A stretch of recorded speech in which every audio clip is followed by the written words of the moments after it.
sesajen. Bahkan kalau masalah musyrik, kita makan saja itu bisa musyrik. Makan saja kita musyrik kalau diyakini bahwa makan itu bisa mengenyangkan. Kan dia pada pamekasan yang kami hormati, baik dari unsur Mustasyari, unsur Surya, unsur Davidya, Lajnah Lembaga Banom yang hadir pada majelis yang penuh dengan berkah ini. Khosotan Baik Karim, Ibnu Karim, Haji Nawawi selaku Rais Surya CNU Kabupaten Pamekasan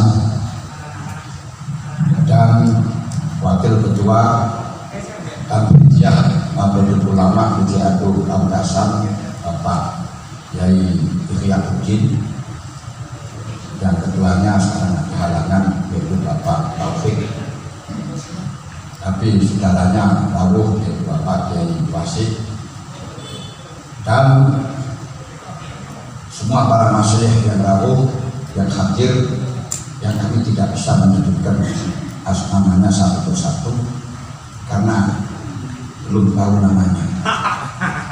Tapi saya yakin tidak mengurangi rasa hormat kami kepada beliau. Nah, sedangkan yang saya sebutkan tadi karena saya ngerepek dengan apa yang telah disebutkan tadi. Nah, yang tidak disebutkan saya nggak mampu. Oleh karenanya saya mohon maaf dengan ribuan kemaafan yang sebesar-besarnya. Mohon dimaklumi. Hadirin hadirat yang kami hormati, kita ucapkan selamat hari ulang tahun berdirinya Nahdlatul Ulama yang ke-99, berarti kurang 1 tahun lagi Nahdlatul Ulama usia 1 abad, yang tentu akan mendatangkan, mengeluarkan mujadid-mujadid dan akan membawa Nahdlatul Ulama menjadi acuan Islam seluruh dunia. Nahdlatul Ulama menjadi pangkalan keilmuan ulama seluruh dunia atau Islam seluruh dunia.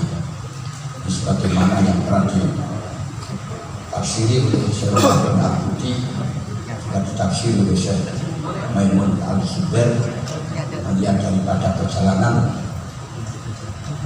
umat Islam mulai dari zaman Nabi Muhammad dan sekarang ini, yaitu ada beberapa fase. Pertama fase Muhammadur Rasulullah, yaitu fase umat Islam ketika ilmu tafsir, ilmu hadis, ilmu fikih, ilmu akhlak yang banyak ajaran Islam. Kemudian fase yang kedua setelah Muhammadur Rasulullah walladzina ma'ahu, fasenya para sahabat. Dan dalam fase sahabat ini mulai ada interpretasi dari patokan-patokan undang-undang yang telah dirumuskan oleh Rasulullah, sehingga muncullah beberapa penafsiran-penafsiran, baik itu dari penafsiran Ibnu Abbas, penafsiran Ibnu Umar dan lain sebagainya, yang antar satu dengan sahabat kadang tidak sama, akan tapi tetap satu visi, satu misi rukun. Contoh saja dalam masalah kawin dengan ahli kitab itu saja, Ibnu Abbas memperbolehkan dengan dasar kalau misalnya dengan bisa dengan beberapa syarat, tapi Ibnu Umar tetap ngotot tidak halal kawin dengan ahli kitab dengan dasar kafir berarti nakol lima boha salisu salasah. Ini sudah terjadi perbedaan-perbedaan yang semacam itu pada zaman sahabat sudah terjadi. Ya, mensinyalir sudah menjelaskan dalam kablang kain akuman yang tadi pasaya ulafan kasirah walaupun sinati wa sunati ulafan yasudin al-majid abdul alaiha bin wajid, termasuk apa yang telah disabdakan Rasul. Baru beliau wafat sudah nampak perpecahan, nampak perbedaan. Pertama, dalam perbedaan mensikapi Rasulullah wafat apa tidak, sudah ramai. Sahabat Umar mengatakan Sayyidina Muhammad Rasulullah SAW tidaklah wafat, tapi diangkat oleh Allah ke langit seperti halnya Nabi Isa alaihissalatu wassalam. Namun perbedaan itu tidak lama, selesai dengan sabda Abu Bakar mengitir ayat tentang Rasulullah. Semuanya punya argumentasi, semuanya punya hujah yang kuat. Satu, harus mengatakan Rasulullah harus dimakamkan di Mekah karena lahirnya di Mekah. Kedua, harus dimakamkan di Baitul Maqdis karena kakeknya dimakamkan di Baitul Maqdis, yaitu Nabi Ibrahim alaihissalam. Versi ketiga, harus dimakamkan di Madinah karena keluarganya di Madinah, hidupnya di Madinah. Dari semua hujah yang sangat kuat ini, akhirnya patah dengan sabda Abu Bakar, annal anbiya tudfa'una fi mawdihi. Semuanya Nabi dimakamkan di tempat yang wafat, sehingga Rasulullah tidak keluar dari rumah, dimakamkan di rumah yang ketika beliau wafat, di rumahnya jadi makam Aisyah yang sekarang yaitu di sebelahnya Raudhatul Munawwarah, yaitu Raudhatul Jannah. Ketiga, perpecahan yang sangat signifikan yaitu ternyata dari golongan sahabat Ansor yang dipimpin oleh Sa'ad bin Mu'adzah telah bertemu dalam Saqifah pada pertemuan untuk membentuk pemerintahan yang menginginkan sahabat Ansor ada pemerintahan sendiri, sahabat Muhajirin ada pemerintahan sendiri. Dan akhirnya pertemuan itu didobrak oleh Abu Bakar dengan hujah-hujah yang kuat dengan mengatakan Nahmul Umaro wa antum musyaroh ala immah min Quraisy. Kami adalah pemerintah, kami adalah sebagai gubernurnya atau menterinya karena imam di Quraisy. Dan akhirnya Abu Bakar membaiat kepada Sayyidina Umar, tapi malah justru berbalik, Sayyidina Umar menolak dan membaiat kepada Abu Bakar dan diikuti oleh para sahabat. Yang menjadi permasalahan karena hal ini adalah sangat origin dilakukan sehingga tidak sempat untuk menghubungi para zuriyahnya Rasul, yang kemudian menjadi permasalahan besar. Zuriyahnya Rasul yang tidak terima, yaitu golongan yang kemudian sekarang menjadi golongan Syiah, menganggap bahwa Abu Bakar, Sayyidina Umar merampas jabatan. Hal itu sangat wajar kalau kita lihat dari sifat manusiawi. Siapa manusiawi? Jangankan pimpinan Islam yang sangat besar, kita umpama pondok pesantren begitu saja dinarasikan sebagai khalifah, sebagai penggantinya tanpa menghubungi zuriyah, itu bagaimana perasaannya, kan gitu saja. Ini sifat manusiawi.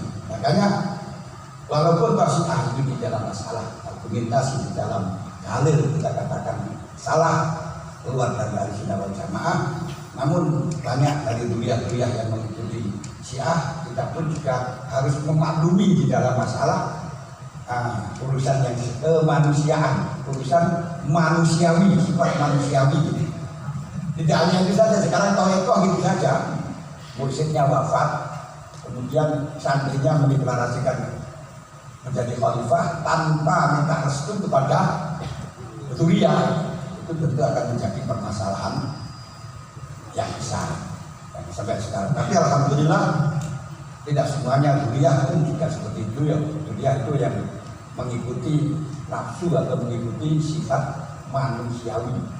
Saya katakan sifat manusiawi karena wajar di dalam masalah kemanusiaan, bahkan dari orang-orang Pamekasan pun mungkin kalau terjadi semacam itu ya belum tentu kuat. Nah, ini permasalahan yang sangat signifikan, sehingga permasalahan khilafah ini dianggap sangat penting sekali sampai Rasulullah wafat tanggal wafat hari Senin, dimakamkan hari Rabu karena menyelesaikan masalah khilafah. Kita akui itu masalah itu sangat signifikan.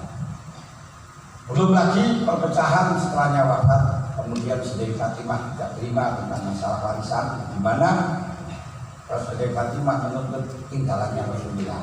Tapi alhamdulillah hal itu pun juga dikatakan oleh Abu Bakar, menurut satu Rasul, nahnu ma'asyiral anbiya narisu wa nafsu ma taraknahu sadaqah.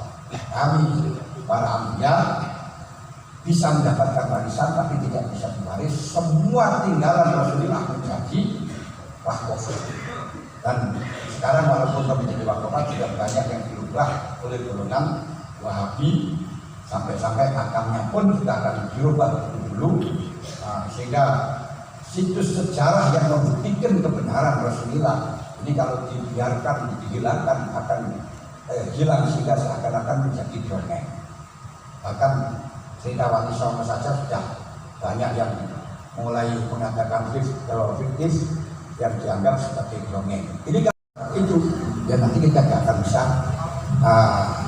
mempertahankan, apalagi mereka sudah menganggap kalau pemakom itu dianggap sebagai musyrik dan lain sebagainya.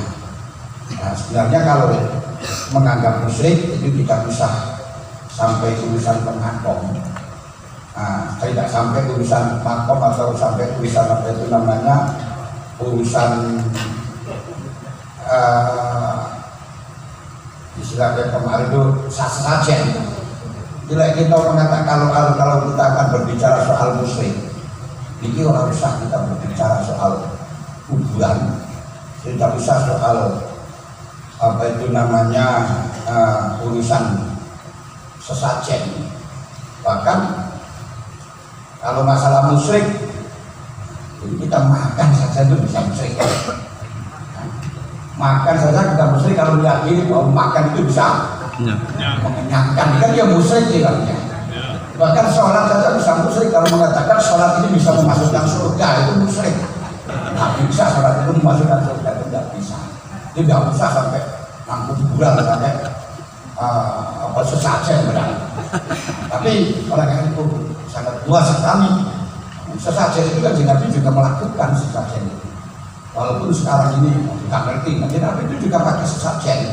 Kenapa ketika beliau lewat kuburan, ada dua kuburan, kemudian mengatakan kepada sahabat, tahu ada orang yang dikubur ini. Wallahu wa rasuluhu a'lam. Mengatakan Rasulullah bahwa orang dikubur dua kuburan ini orangnya disiksa. Yang satu adalah dan titik salamnya orang, yang kedua adalah minal baul dan kita jadi kencing. Akhirnya apa? Rasulullah mengambil jarit tapak kurma di belah dua, yang satu diletakkan pada bulan satu, yang satu bukan satu, dan mengatakan la'allahu yaghfiru lahuma maka madruban. Mudah-mudahan Allah mengampuni selama ini masih basah. Itu kan sajian itu namanya. Nah, itu kan tapak kurma yang terkenal dengan hadis jarit. Ya, karena misalnya tidak ada daun pisang, tidak ada jalur, makanya pakai daun kurma. Kalau di sini kalau ingin saja pakai daun kurma, nggak bisa karena nggak ada. Yang ada ya daun pisang, yang ada jalur, yang hanya itu saja. Tapi ya tetap ada marot, bahan selama itu masih basah, jadi semacam ini. Nah, tapi ya entah sekarang ini model-model wayang haram, silakan. Namun mereka punya hak untuk mengharamkan, semuanya punya hak. Dia kadang-kadang karena kita di dalam teknokrasinya belum memahami, sehingga campur aduk di dalam masalah urusan agama dengan urusan negara. Orang mengharamkan dilaporkan pada pemerintah, enggak pas. Ini yang harus kita bahas pada siang hari ini. Hadirin, hadirat yang kami hormati, itu ya nanti kita tidak akan bisa mempertahankan, apalagi mereka sudah menganggap kalau pemakom itu dianggap sebagai musyrik dan lain sebagainya. Nah, sebenarnya kalau menganggap musyrik itu tidak bisa sampai urusan pemakom. Tidak sampai urusan makom atau sampai urusan urusan istilahnya kemarin itu sasajen. Bila kita mengatakan kalau kita akan berbicara soal musyrik, ini orang usah kita berbicara soal kuburan, tidak usah soal urusan sesajen. Bahkan kalau masalah musyrik, kita makan saja itu bisa musyrik. Makan saja kita musyrik kalau diyakini bahwa makan itu bisa mengenyangkan, kan dia musyrik bilangnya. Bahkan sholat saja bisa musyrik kalau mengatakan sholat ini bisa memasukkan surga, itu musyrik. Nggak bisa sholat itu memasukkan surga, itu nggak bisa. Dia nggak usah sampai mampu kuburan sampai sesajen benar. Tapi orang yang itu sangat luas sekali. Sesajen itu kan Nabi juga melakukan sesajen itu. Walaupun sekarang ini nggak ngerti, Nabi itu juga pakai sesajen. Kenapa ketika beliau lewat kuburan, ada dua kuburan, kemudian mengatakan kepada sahabat, tahu ada orang yang di kubur ini. Wallahu wa rasuluhu a'lam. Mengatakan Rasulullah bahwa orang di dua kuburan ini orangnya disiksa. Yang satu adalah dan titik sarangnya, yang kedua adalah minal baul dan kekapa jadi kencing. Akhirnya apa? Rasulullah mengambil jari tapak kurma dibelah dua, yang satu diletakkan pada bulan satu, yang satu bulan satu, dan mengatakan la'allahu yaghfiru lahuma maka makruban. Mudah-mudahan Allah mengampuni selama ini masih basah. Itu kan sajian dengan namanya. Nah, itu kan tapak kurma yang terkenal dengan hadis syarif. Ya, karena di sana tidak ada daun pisang, tidak ada janur, makanya pakai daun kurma. Kalau di sini kalau ingin saja pakai daun kurma, nggak bisa karena nggak ada. Yang ada ya daun pisang, yang ada janur, yang hanya itu saja. Tapi ya tetap ada marot, bahan selama itu masih basah, semacam ini. Nah, tapi ya entah sekarang ini model-model wayang haram, silakan. Namun mereka punya hak untuk mengharamkan, semuanya punya hak. Dia kadang-kadang karena kita di dalam teknokrasinya belum memahami, sehingga campur aduk di dalam masalah urusan agama dengan urusan negara. Orang mengharamkan dilaporkan pada pemerintah, enggak pas. Ini yang harus kita bahas pada siang hari ini. Hadirin, hadirat yang kami hormati, ingatan hari kelahiran Nahdlatul Ulama. Namanya Nahdlatul Ulama itu adalah kebangkitan ulama. Ulama itu adalah intelektual dari sisi keilmuannya, dari sisi sirinya. Beliau adalah orang-orang yang yakhsyallaha. Innama yakhsyallaha min ibadihil ulama. Di orang yang intelektual. Berarti tidak secara langsung program sekarang ini yang perlu dijalankan adalah kebangkitan intelektual. Kenapa? Tanpa kita membangkitkan intelektual kita, NU akan sendirinya hancur. Ini sebagaimana yang tadi sampaikan oleh Syekh Abdul Qadir Al-Jilani pada sosial pada hari Selasa tanggal 12 Syawal jam 4 sore tahun 540 Hijriah.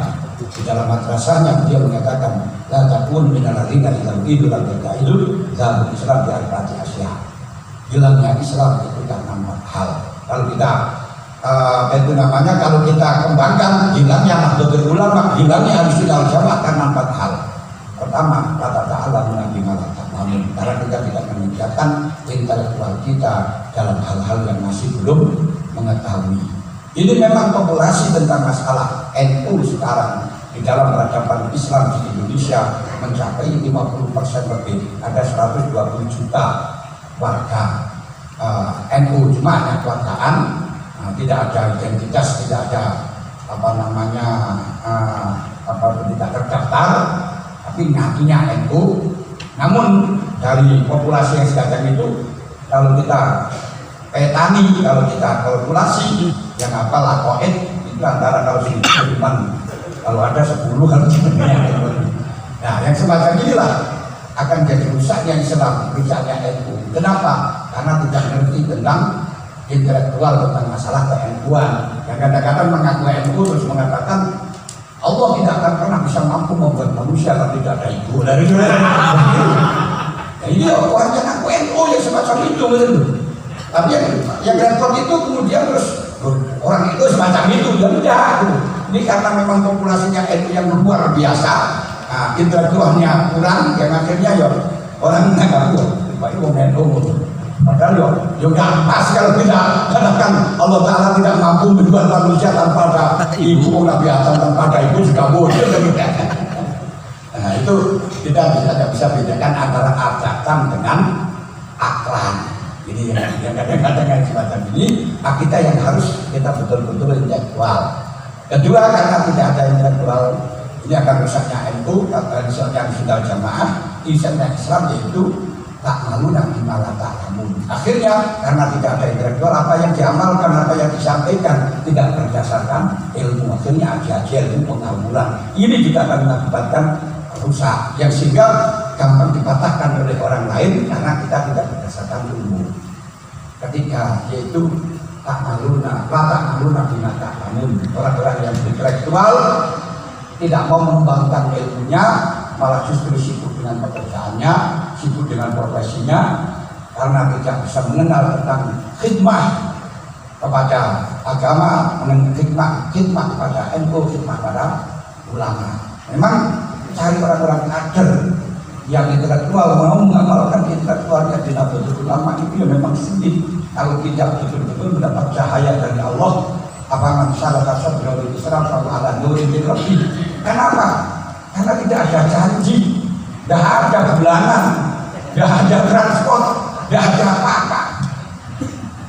Jangan masalah tapang TB, tidak ada. Kalau sudah datang itu ada transport itu ya. Yang semacam ini kalau memang tidak betul-betul hati atau jiwa kita lemah. Kalau bahkan seperti ini saja datanya kan nyukupi. Untuk bikin makalah saja loh. Jadi hari kita sadari memang karena organisasi khidmah, organisasi perjuangan, bukan organisasi untuk mencari keuntungan. Makanya program Nahdlatul Ulama sekarang ini dari pengurus-pengurus diharapkan sebelum jadi pengurus sudah selesai mengurusi pribadinya sendiri-sendiri, sehingga tidak mencari kehidupan di dalam Nahdlatul Ulama, tapi memang betul-betul untuk menghidupi Nahdlatul Ulama.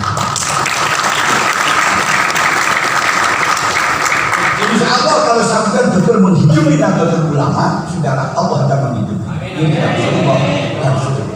Kalau untuk membesarkan Nahdlatul Ulama akan dibesarkan oleh Allah. Amin, amin, amin. Kalau memperhatikan kepentingan Nahdlatul Ulama akan dipentingkan urusan oleh Allah Ta'ala.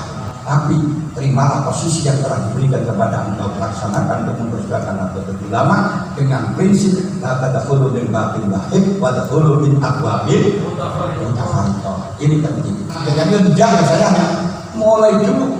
Saya nggak khidmah, setelah saya khidmah resmi masuk di dalam organisasi yang dimulai 95 itu saya menjadi pengurus Bakti Masail di PCNU Kediri sampai 2009. Kemudian sampai 1999 menjadi waktu LDM di PWNU sampai tahun 2019. Alhamdulillah saya jadi LDM di PWNU itu hanya 4 periode. 20 tahun.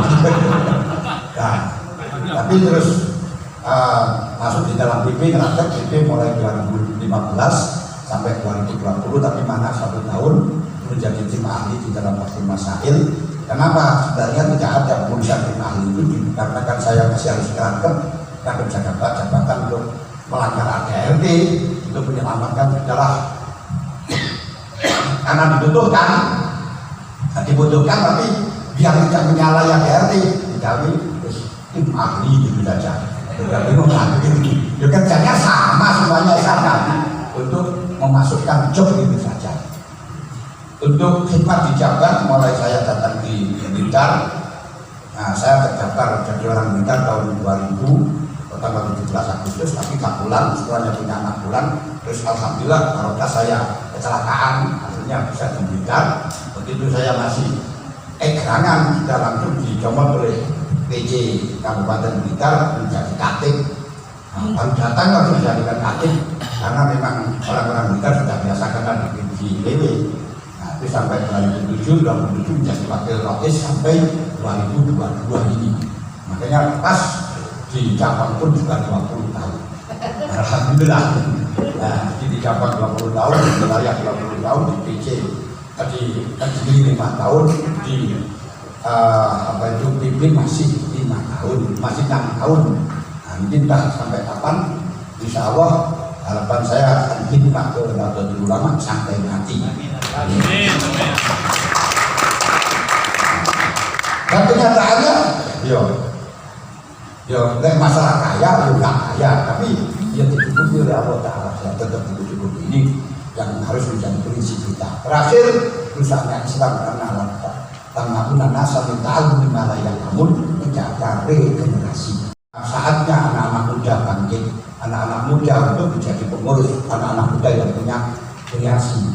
Inilah yang disebut dengan satu Nahdlatul Ulama, kebangkitan intelektual.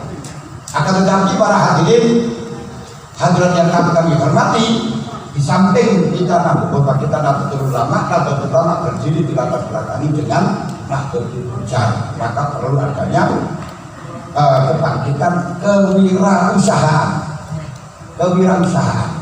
Ini kalau kita bisa betul-betul memanage kewirausahaan, maka NU akan bisa mandiri.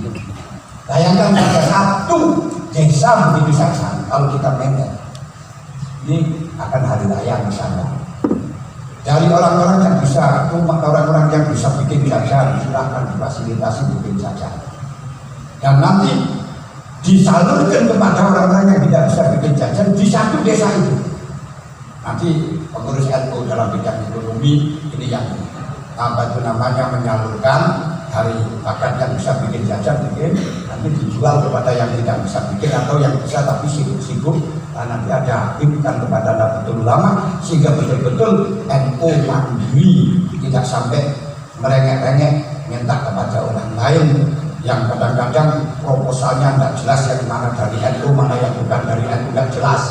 Tidak usah kita memperbanyak proposal yang sehingga kita tidak mazbuh, tidak seperti binatang yang tersembelih, karena banyak yang proposal ini akan menjadi mazbuh, tidak bisa geraknya disetir oleh yang memberi sumbangan.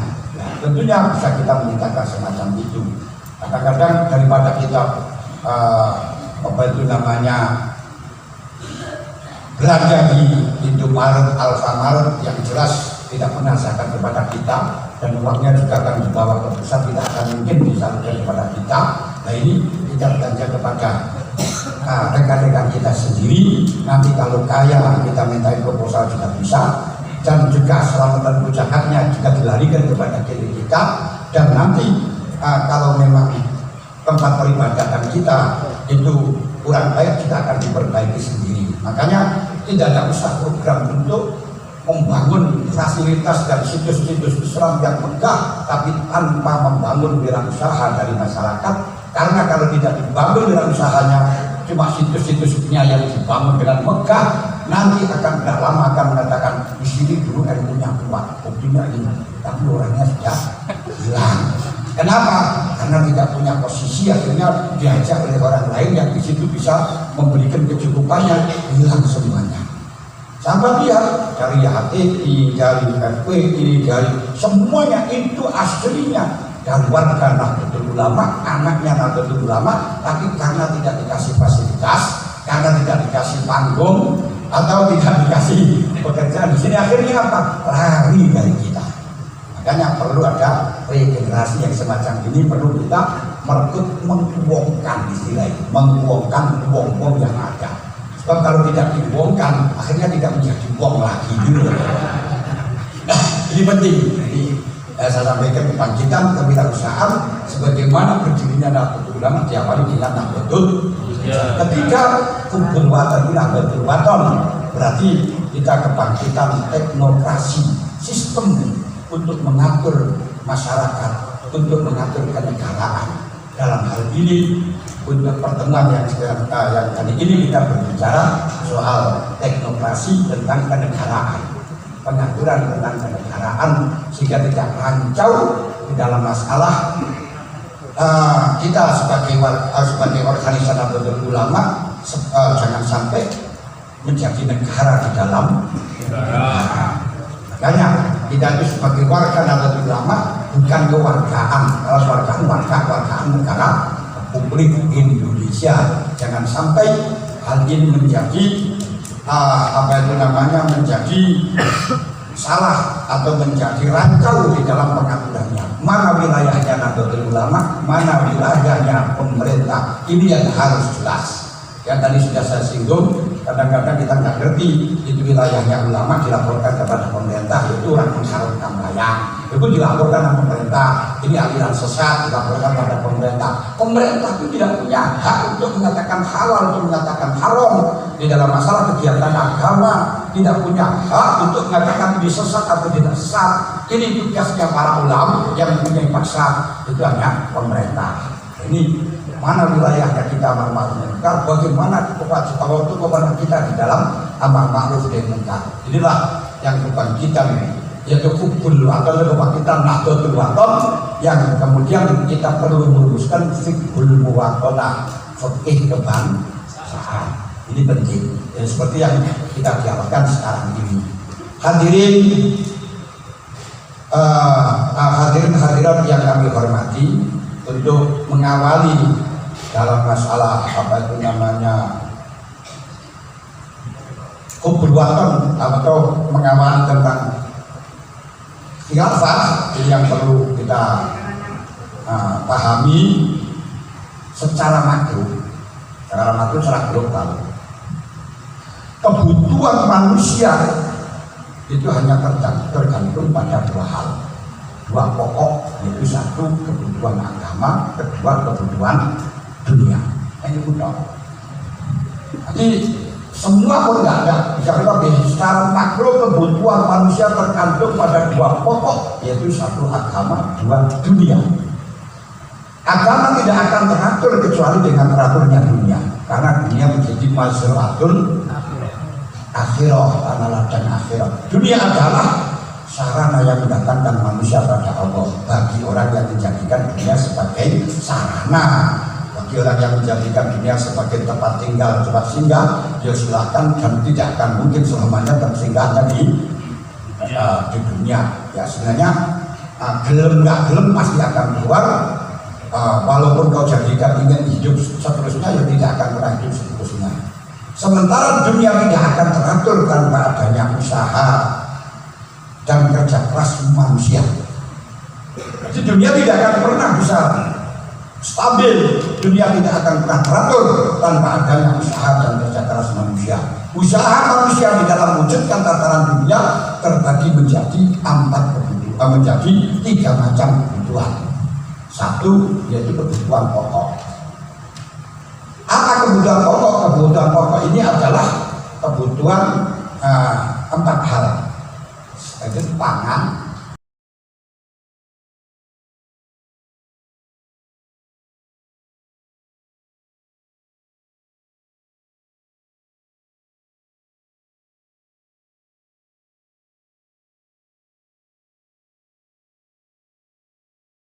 makanya tadi saya katakan masalah peningkatan atau bangkitan kewirausahaan. Hal ini tidak mungkin oleh Allah. Wala tusufa'a walakum alladzi ja'alallahu lakum qiyamah. Amwalakum allati ja'alallahu lakum qiyamah. Harta-hartamu yang telah dijadikan murah tadi, tanpa harta kita nggak bisa hidup. Dalam sisi agatan, ya kalau malaikat bisa, karena adatnya malaikat itu makannya cukup dengan tasbih, walaupun sambil bihamdika wa bisulah, dan bagi kita hidupnya dengan makan. Nah, makanya ini harus ada pengaturan semacam itu. Sedangkan kebutuhan primer yang dengannya manusia dapat hidup dan beribadah dengan teratur ada 4 pokok. 1 pertanian, 2 pakaian, 3 rumah, 4 siasah, pengaturan. Loh, kenapa kok ada pengaturan? Mana Imam Ghazali mengatakan, walaisa yang tadimu amru dunia ila ya'mal adami. Dunia nggak akan pernah bisa teratur kecuali dengan penggarapan, pekerja keras dari adami. Wa amaluhum wa khirafuhum wa sina'atuhum, dan hasil bisalasati aksam. Pekerjaan kerja keras manusia terbagi 3, akadu usulun, yaitu pokok lagi wa malil alam tunah. Alam tidak akan wujud tanpa 4 hal ini. Yaitu pertanian, ziraah, lil mat'am wal fiyakah ini pun lil malbas wal bina lil maskan wa siyasah lil taklif wal istimah wa ta'awun ala sababil ma'isah untuk merukunkan, untuk mempersatukan, saling membantu satu dengan yang lain di dalam ma'isah, karena tidak mungkin manusia dengan sendirinya hidup tanpa membutuhkan orang lain. Ajal kiai pun disuruh hidup di Pamekasan sendiri semuanya, pulang akhir-akhir keluar semuanya. Kalau masak sendiri, cari kelapa gara-gara sendiri, jatuh ya dikit-dikit sendiri, masak terus tali sendiri, gak mungkin bisa.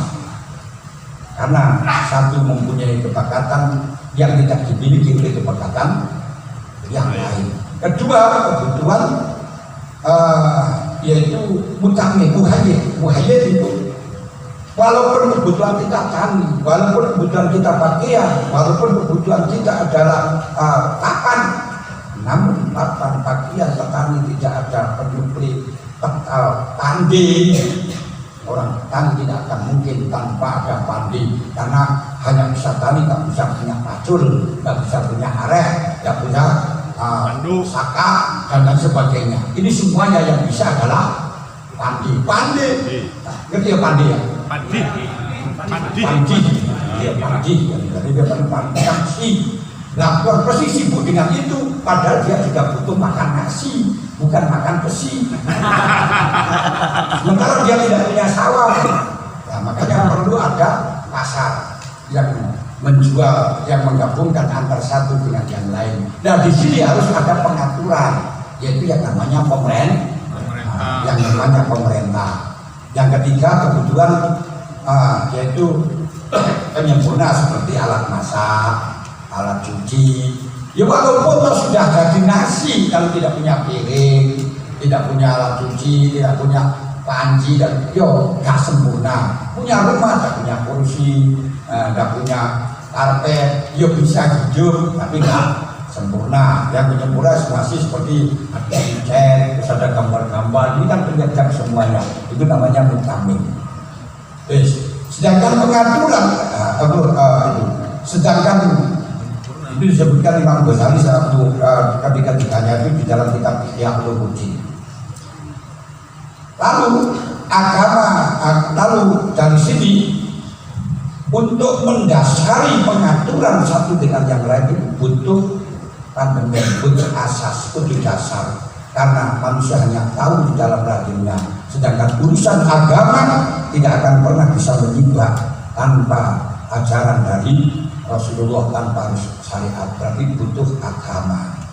Agama tidak akan pernah bisa berdiri karena tidak akan bisa mengimplementasikan tanpa wujudnya kekuasaan. Makanya kekuasaan dan agama merupakan amani, dua anak kembar yang tidak bisa dipisahkan. La yasluhu wahidun minhuma illa bisahibihi. Tidak akan mungkin bisa selesai tanpa gandengan. Islam adalah asas, wasulun adalah haris. Setiap yang tidak ada asasnya, tidak ada dasarnya, tidak akan bisa berdiri. Tapi ada pandemennya, tidak ada dindingnya, tidak akan bisa berdiri. Kedua-duanya harus ada. Cuma hubungan antara agama dan siasat pemerintahan, karena ini sama-sama kuat, ini jangan sampai benturan antara agama dan kekuasaan. Tentu harus ada pembagian. Ketika nanti ada benturan kekuasaan dicampur dengan agama akan rusak.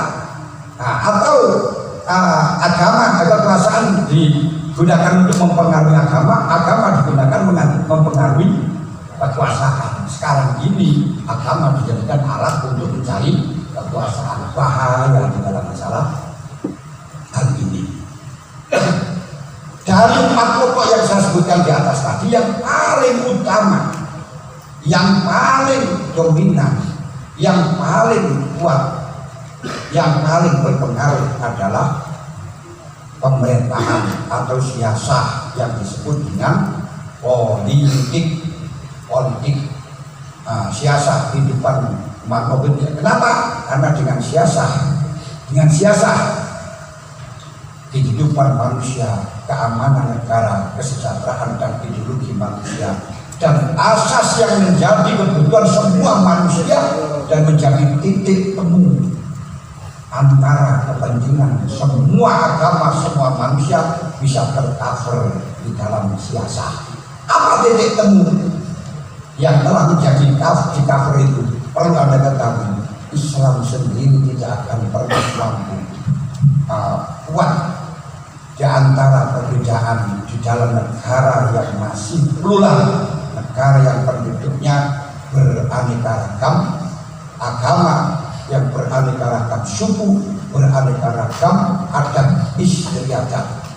Kenapa? Setiap agama mempunyai pendidikan yang tertentu, yang beda-beda dengan pendidikan yang lain, tapi semuanya membutuhkan pendidikan. Karenanya nanti tugas pemerintahan yang paling pokok melindungi yang disebut dengan asasul khamsi, 5 asas yang disepakati oleh semua agama. Jadi tujuannya kan untuk namanya terserah khilafah atau daulah atau apa, amir atau umarok, tapi yang penting tugas pokok adalah untuk melindungi 5 hal yang menjadi kesepakatan semua agama. Apa 5 hal itu? Yang pertama, khidmatnya, menjaga beberapa agama. Orang-orang yang beragama keseluruhannya telah berpegang teguh dengan agamanya masing-masing dan menganggap dengan kemuliaan agamanya masing-masing, sehingga sampai cemburu kalau agamanya dilecehkan.